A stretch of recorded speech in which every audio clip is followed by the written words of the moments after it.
오늘 말씀이 유명한 말씀이기도 하고 5월 달에 가정의 달 때 또 말씀을 전하기도 했고, 그래서 우리가 이것을 알고 있는 수준이 아니라 실제로 이 일이 우리에게 이루어지기 위해서 걸림이 되는 한계들, 그리고 질문하게 되는 일들, 여기에 맞춰서 조금 생각해 볼 수 있으면 좋겠습니다. 에베소서를 하나님께서 우리에게 주신 선물이라는 주제로 각각 어떤 선물들을 우리에게 주셨나, 그리고 우리가 가정이라는 선물을 주님께서 우리에게 주셨다라는 것을 우리가 말씀으로 깨닫게 되었고요. 지난주에 부부 사이의 관계를 사랑 공동체라는 제목으로 같이 말씀을 나눴고, 이번 주에 부모와 자녀 사이의 관계를 운명 공동체라는 제목을 한번 지어봤어요. 보통 우리가 운명보다는 섭리라는 말이 조금 더 어울리는 표현이긴 하지만, 일반적으로 우리가 우리 스스로 결정하지 않은 일, 그런데 이미 결정되어 있기 때문에 우리가 바꿀 수 없는 일들을 운명이라고 주로 이야기하지 않습니까?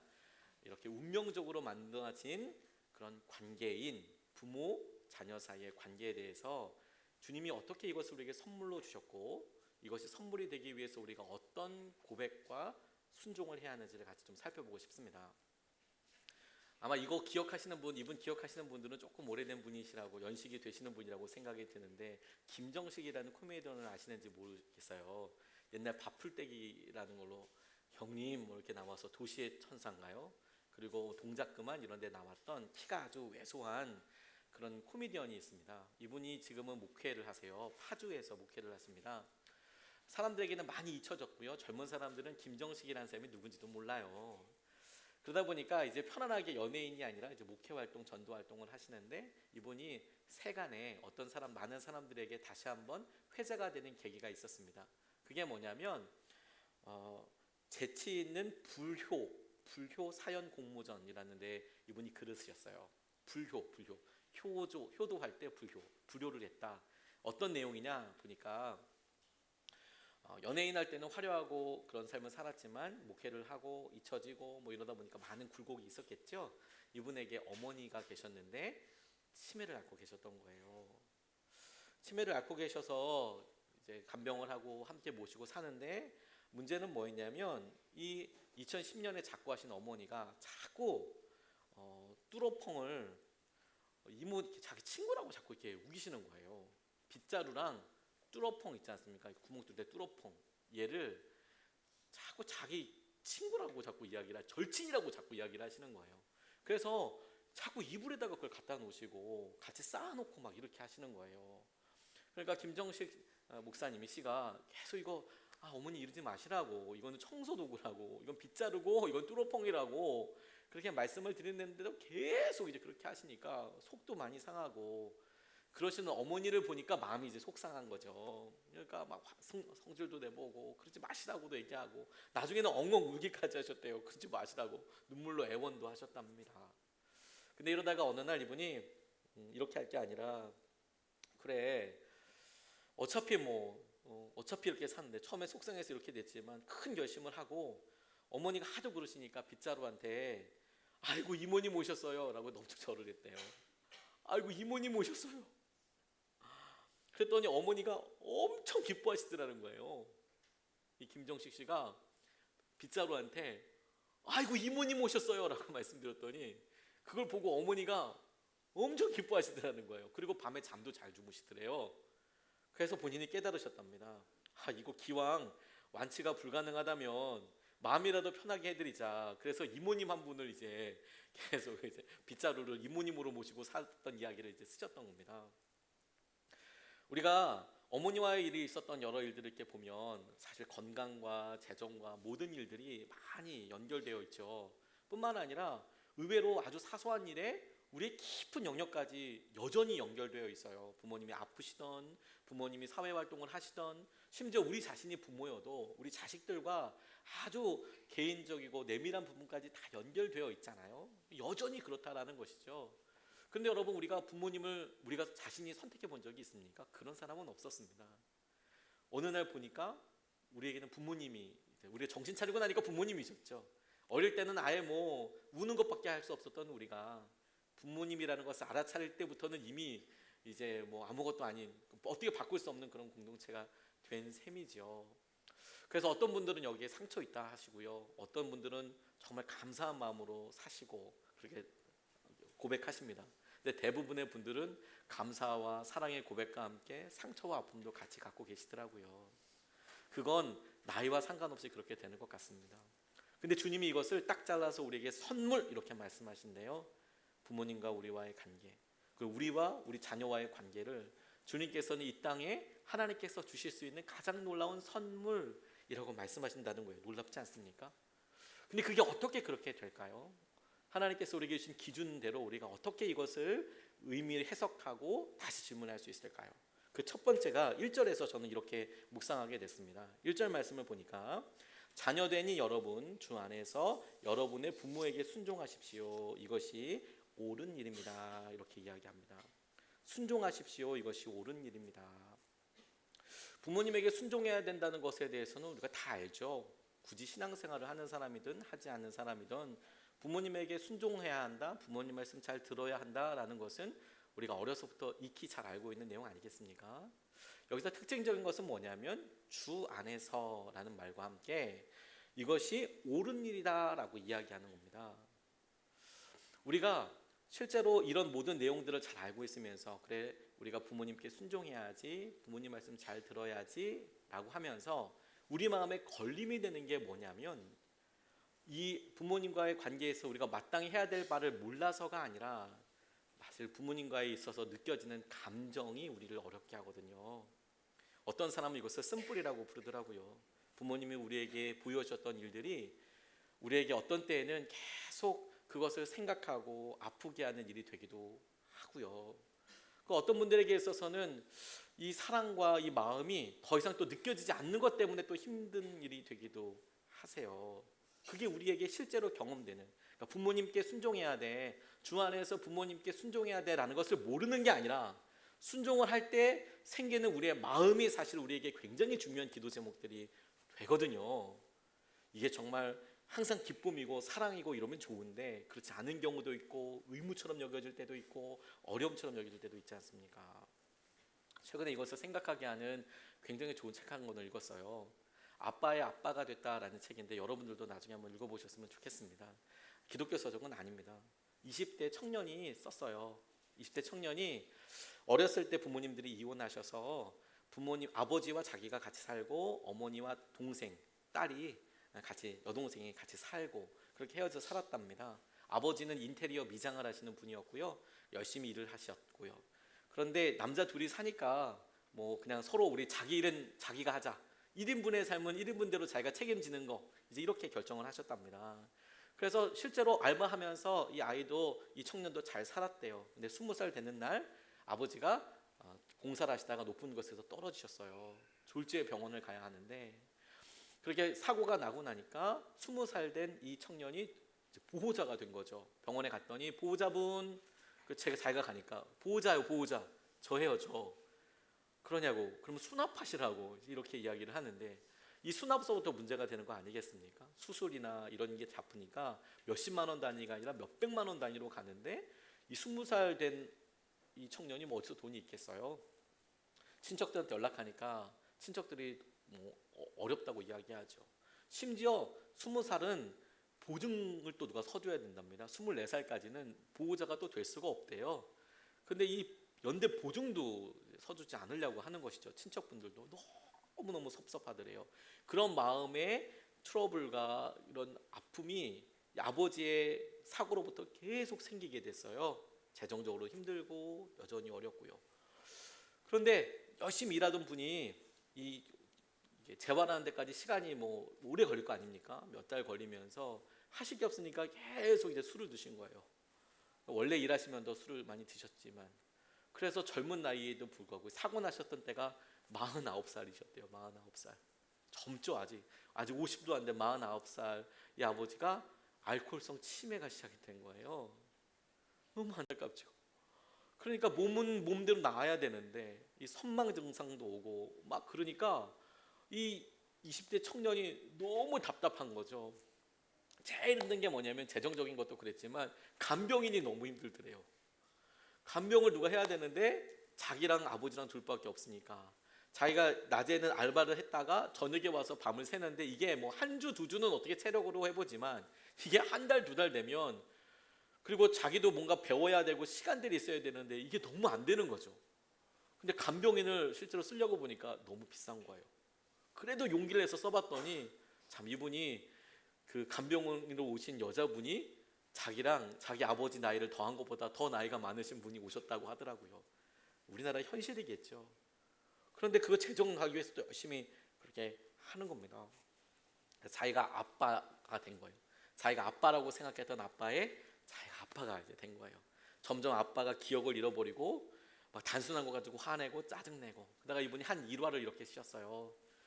요양병원에 이제 모시고 가야 하는데 아버지가 요양병원에 안 들어가시려고 하는 거예요. 막 앞에서 막 버둥버둥 안 들어가시려고 하니까 사람들은 자기가 아빠를 옆에서 이렇게 열심히 보고 돌보고 그러니까 효자라고 이야기하는데 자기 효자 아니라고 이야기하면서 그 이야기를 이렇게 소개하는데 뭐였냐면 아버지가 하도 안 들어간다고 하니까 그 앞에서 아버지랑 싸웠대요. 들어가라고 아버지.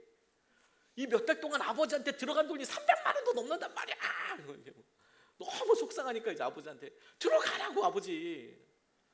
아버지가 나와 있으면 내가 아무 일도 못하잖아. 요양병원에 들어가 있으면 좋잖아. 이제 그런 이야기를 여과 없이 이제 이 청년에게 써놨어요. 얼마나 본인도 마음이 되게 아팠을까. 그러면서 마음이 얼마나 아팠을까.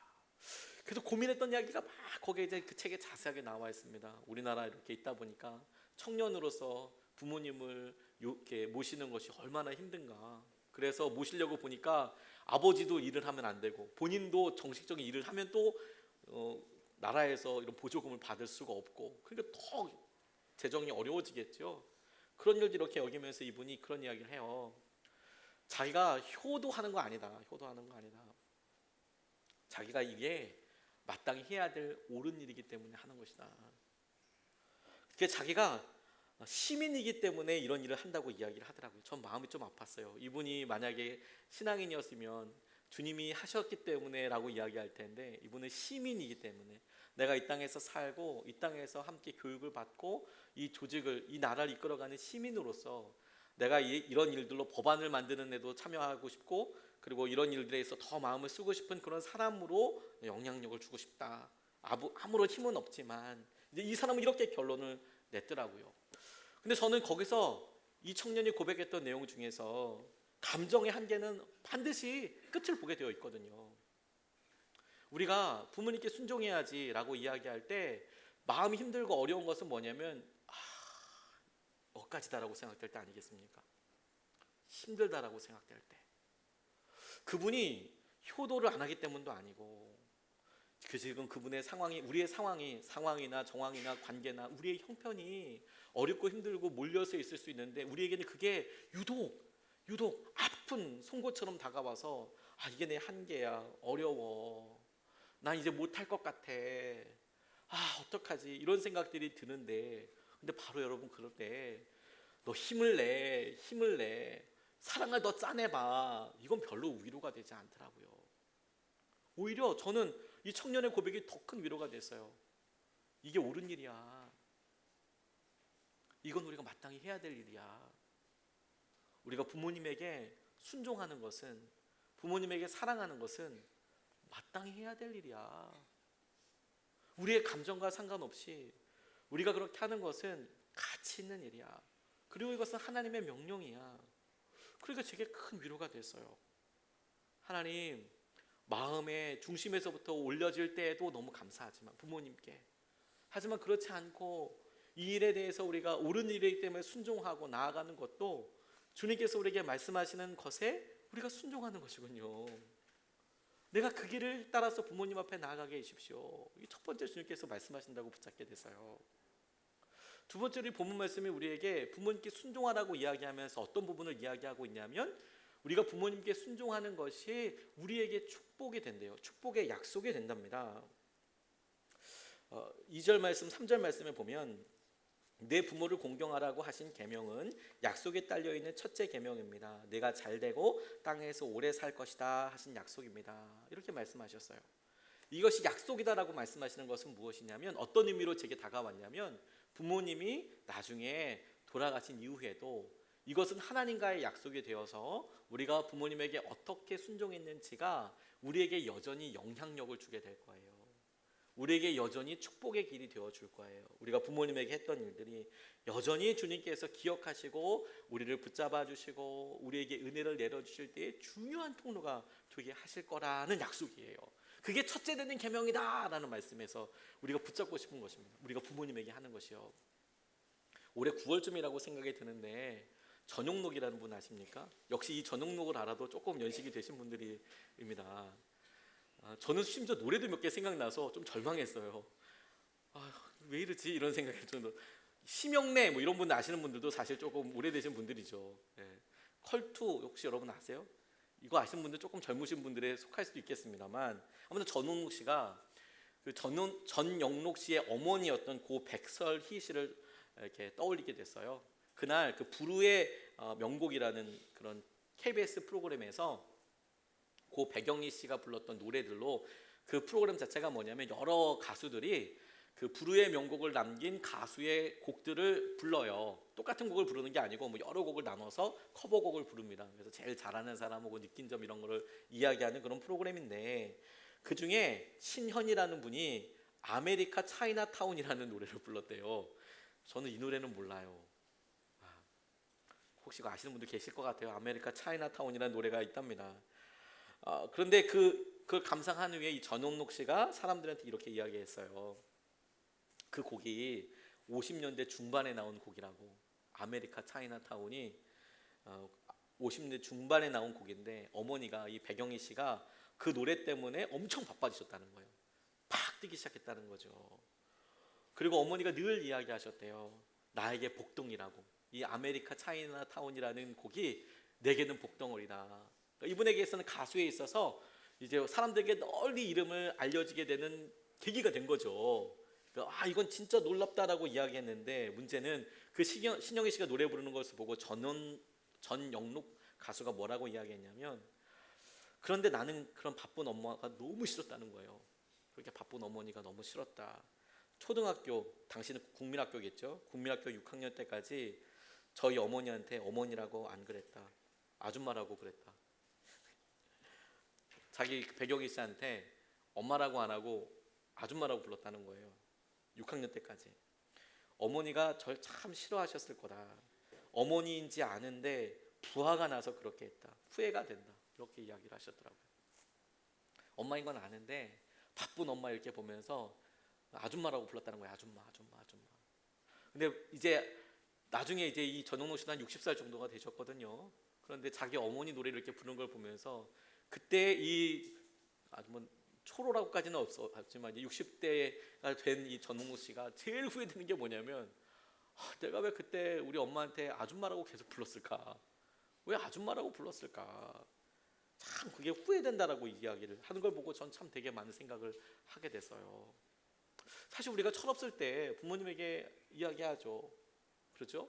그리고 그 부모님에게 우리의 감정과 우리의 생각대로 막 해버리죠. 그게 좀 늘 우리에게 좀 어떤 아쉬움이 돼요. 근데 여전히 우리에게 여러분 부모님과 함께하는 이 시간은 굉장히 중요한 축복의 기회가 되는 거예요. 회복할 수 있는 기회가 되는 거예요. 예전에 어떤 목사님이 큰 집회 가서 상담을 하는데 어느 자매가 상담을 요청했답니다. 용서에 대해서 하나님께서 말씀을 하시니까 용서 이 말을 딱 하자마자 이 자매에게 아버지 생각이 났대요. 도저히 용서가 안 되더래. 아버지가 나에게 했던 일들이 도저히 용서가 안 돼. 너무 힘들다. 그래서 뭐 여러 이야기를 쭉 얘기하는데 목사님이 그 자매님한테 그렇게 이야기했대요. 자매님, 지금 아버지를 용서하고 용서하지 않고 하는 것들이 그냥 아버지와 관련된 일이 아니에요.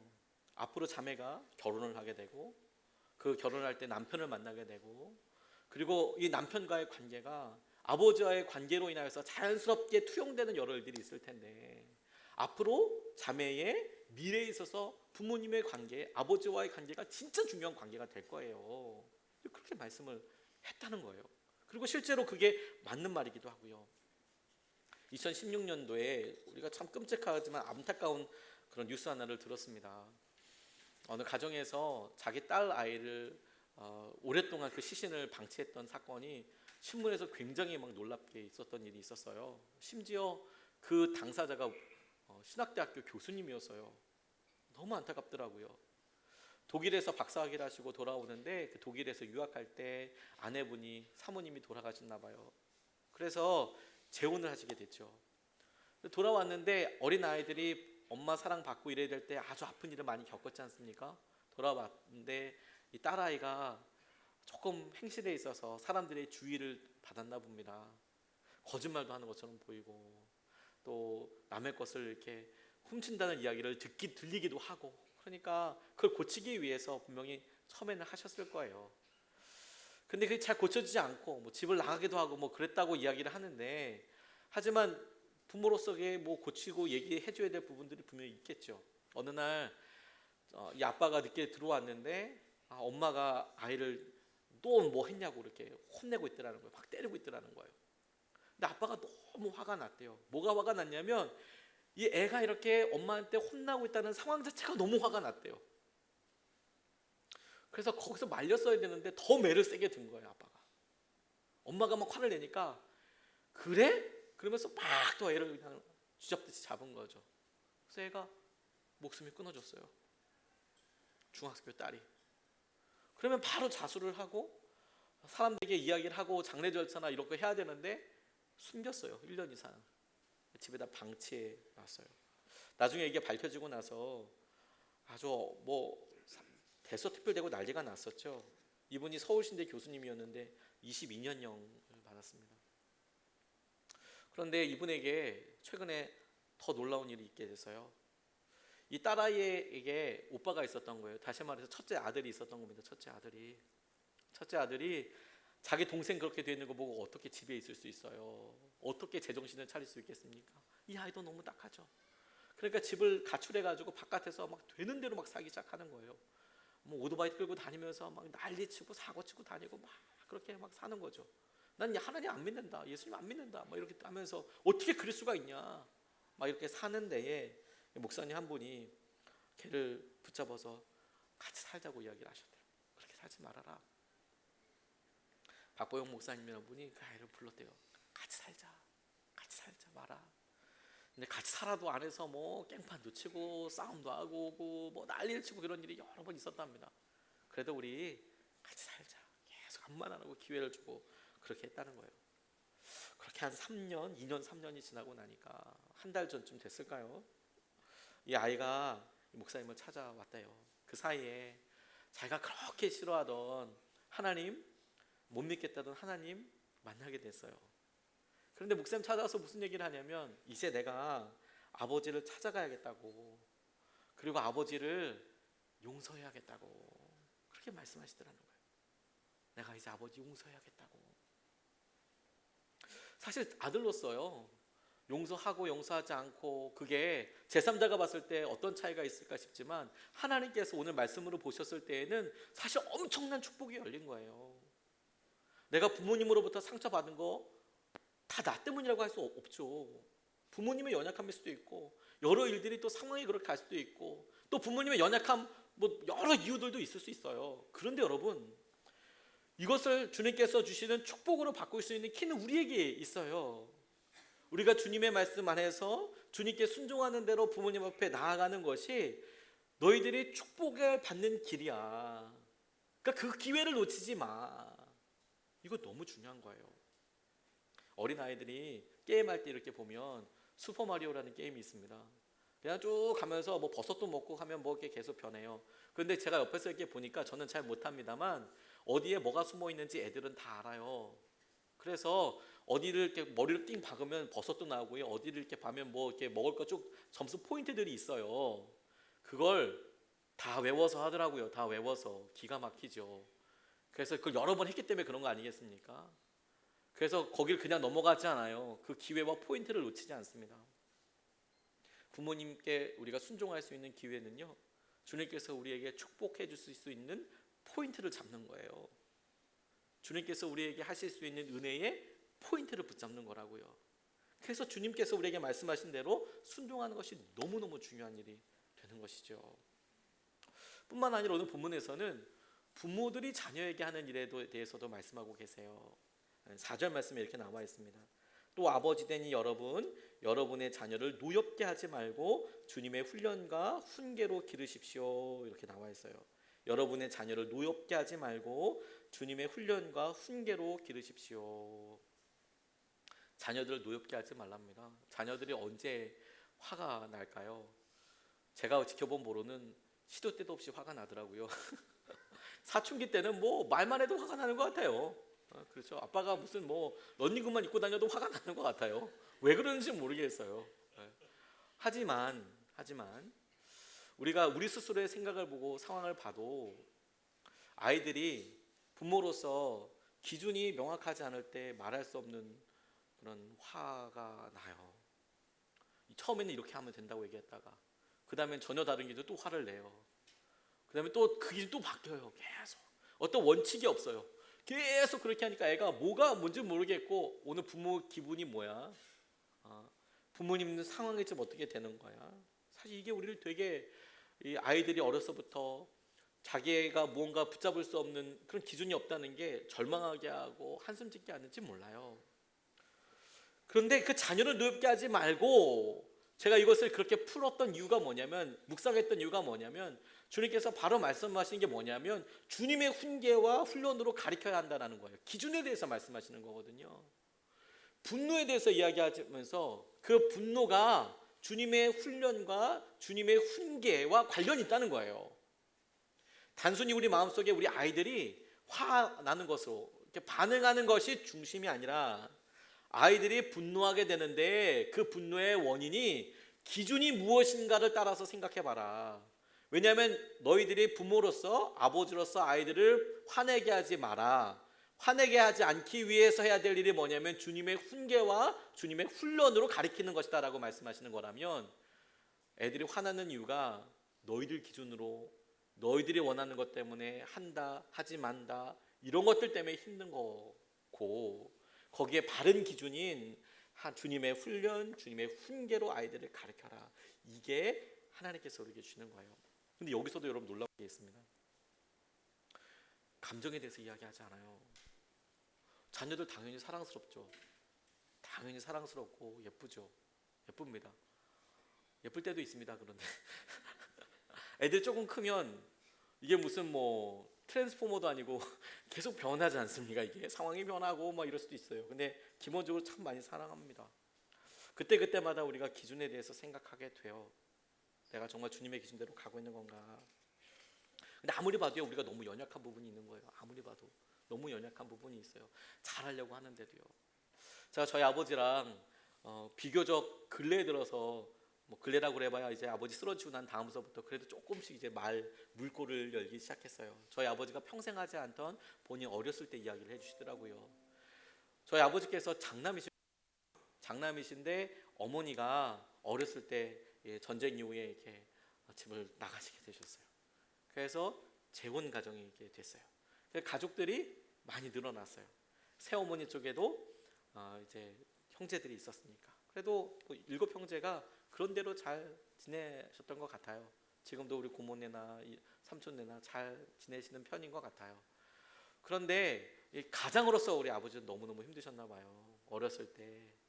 그리고 집에 아버지는 바깥에 나가셔서 할아버지는 나가셔서 일하고 어머니가 집에 계시는데 어머니가 얘기하시는 것들이 아버지가 어렸을 때 생각하기에는 동생들은 자기가 지켜야 한다고 생각을 하셨나 보죠. 그리고 어머니가 자꾸 얘기를 하시니까 그 얘기 나오면 애들을 그러니까 동생들을 우리 삼촌들과 고모들을 본인이 막 혼낸 거예요. 말 나오게 하지 말라고, 엄마한테 말 나오게 하지, 새어머니한테 말 나오게 하지 말라고 막 이렇게 얘기를 하고 막 그랬나 보죠. 그래서 막 독종이라는 얘기를 들을 만큼 막 그러셨대요. 근데 이 새어머니 할머니께서 말씀이 좀 많으셨나 봐요. 그 당시에는 그게 또 표현 아니겠습니까? 그래서 아버지가 평생 갖고 있었던 생각이 뭐였냐면 내가 만약에 자녀를 낳으면 절대로 잔소리를 하지 않겠다. 저희 아버지가 그것을 너무 잘 지키셨어요. 잔소리가 아니라 아예 말씀을 안 하셨어요. 말씀을. 자녀를 낳으면 절대로 잔소리를 하지 말자. 그게 본인이 어렸을 때부터 마음속에 막 그냥 뼈에다 새긴 말씀이라고 이야기하시더라고요. 근데 저 그 얘기 듣고 나니까 우리 아버지가 왜 나한테 아무 말씀 안 하셨는지 조금은 이해하게 됐어요. 그나마 그러셨구나. 그런 일이 있으셨구나. 그렇게 하셨겠구나. 그런 생각이 들더라고요. 이상하죠? 저희 아버지에게 있어서는 본인이 갖고 싶어서 갖고 있었던 상처는 아니에요. 할아버지가 그때 당시에 그런 삶을 살 수밖에 없었던 여러 환경들 때문에 있었던 일인데, 그래서 자기는 잘해보려고 결정한 거예요. 나는 내 자녀들에게 나는 강압적으로 안 할 거야. 나는 자유도 주고 말도 하고 다 믿어주고 다 이야기 아무 말 안 할 거야. 그러고 살았는데요. 그렇게 은혜로 결단한 그 집에서 살았던 저는 우리 아버지는 나한테 관심이 없으시다. 말씀은 안 하시네. 말씀을 잘못해도 말 안 하고 뭐 잘했다가도 말 안 하고, 제가 몇 번 말씀드렸잖아요. 저 대학 들어갔을 때, 대학원 들어갔을 때 저희 아버지께서 딱 한마디 알았다 딱 이렇게 끝내셨다고. 뭐 축하한다, 지금 뭐 오늘처럼 성도님들한테 떡 돌리고 이런 거 아니고 그냥 알았다 함께 막 끝내시는 우리 아버지 생각 항상 했거든요. 상처 때문에 그렇게 가요. 그러니까 우리가 바른 기준이라고 생각하고, 심지어 우리가 아이들을 위해서 해줄 수 있는 좋은 거라고 생각하지만 그렇지가 않아요. 아이들은 전혀 다른 거를 원할 수도 있거든요. 엄마와 딸이 장난감 가게 갔답니다. 인형을 고르고 있었대요. 딸이 인형을 볼 때마다 엄마한테 물었대요. 엄마, 이 인형은 뭘 해? 이렇게 물어봤어요. 이 인형은 뭘 해? 그렇게 물어본 이유가 요즘 인형들이 아주 흉악한 것들이 많이 있습니다. 얘를 이렇게 눕히면 눈 감고 있다가 얘 딱 하면 이렇게 세우면 눈을 번쩍 떠요. 되게 무서워요. 눈이 엄청 커요, 애들이.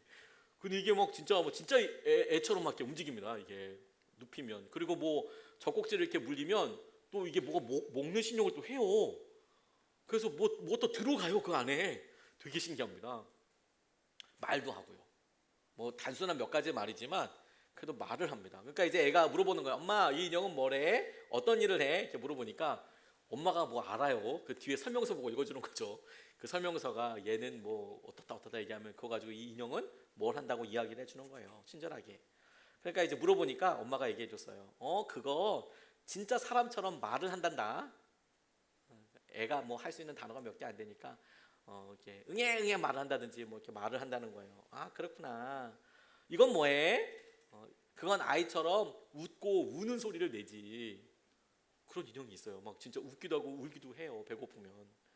와, 그렇게 막 계속 물어보는데 어떤 어린 딸이 가장 값싼 인형을 들고 와서 물었대요. 엄마, 이 인형은 뭘 해? 이 인형은 뭐래? 그랬더니 이건 아무 기능이 없는 거예요. 설명서를 보니까 그냥 봉제 인형인 거예요. 아무 인형이 아닌 거예요. 특별한 기능이 없어요. 그래서 엄마가 그냥 얼결에 이렇게 이야기했답니다. 그 인형은 네 말을 들어준단다. 네가 무슨 말을 해도 걔는 계속 듣고 있을 거야. 그 모양 그대로. 그랬더니 딸이 너무 신이 나서 그 인형을 사기로 집어들더라는 거예요. 나한테 말해주는 거, 나를 위해서 눈을 번쩍번쩍 떠주는 거, 이런 거 아니고 내 말을 계속 들어주고 싶은 거. 우리가 부모로서 생각할 때 자녀에게 더 비싸고 더 좋고 더 안전하고 더 예뻐 보이는 거 얼마든지 주고 싶죠. 근데 아이들은 자기가 좋아하고 자기가 원하는 게 따로 있거든요. 근데 여러분, 여기서 우리가 그러면 아이들이 원하는 것을 무조건 잘 해줘야 되느냐, 이게 답이 아니라는 거예요. 주님께서 그 여러 일들 관계 가운데 우리에게 다양하게 생기는 일에 이것이 주님의 훈계인가, 이것이 주님의 훈련인가, 그것을 묻고 대해주라는 거예요. 근데 이것은 우리에게 굉장히 중요한 도전이 되지 않나요? 왜냐하면 우리 스스로가 주님의 훈련과 주님의 훈계대로 가지 않는다면, 우리가 그 기준을 지키지 않는다면 자녀들에게는 말도 안 되는 일이죠. 자녀들에게는 나는 하지 않으면서 넌 해라, 이건 말이 안 되지 않습니까? 나는 못했으니까 널 해라, 이건 아니죠. 우리 같이 하자, 같이 해보자, 같이 가자. 주님의 훈계로, 주님의 훈련으로 주님께서 우리 아이들 통하여서 우리를 다루시고, 우리 또한 주님께서 하시는 은혜를 함께 누리게 되는 저와 여러분 되시기를 주님의 이름으로 도전합니다. 세 가지 말씀을 같이 나눴어요. 우리가 부모님에게 순종하는 거 잘 알고 있죠, 여러분. 그래서 특별히 첫 번째 말씀이 부모님을 정말 사랑하고 부모님께 오랫동안 요양병원에 병원비도 드리고 정말 최선을 다해서 사랑하셨던 분들에게 주님이 주시는 위로가 되었으면 좋겠어요. 알고 있다고. 하지만 우리가 옳은 일에 끝까지 하나님께서 하신 은혜를 우리가 붙잡아 보자고.